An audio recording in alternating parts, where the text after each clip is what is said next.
ey basma ksem ksem kumpala cincar banshem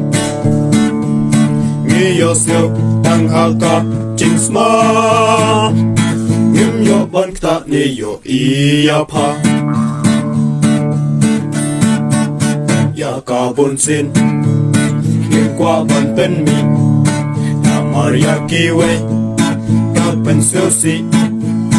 ka jing shisha kam dei ka bas new tang ba ka pen le ran briu ksem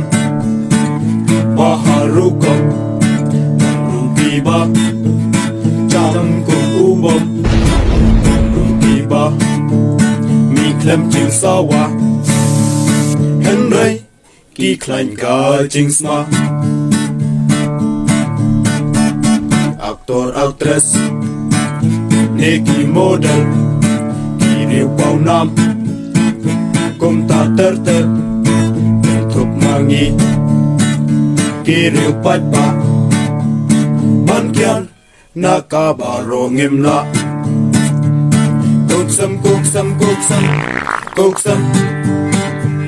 kumpala cencar bansham ngiyosno tanghaka jinsma imyo bankta niyo iyapa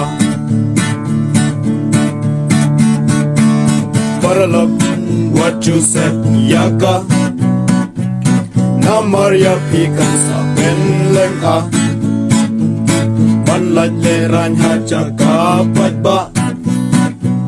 Belaj tar haja ka kenja Belaj tar haja ka kenja Kuksam kumpala cencar banshem ngiyosno tanghaka jinsma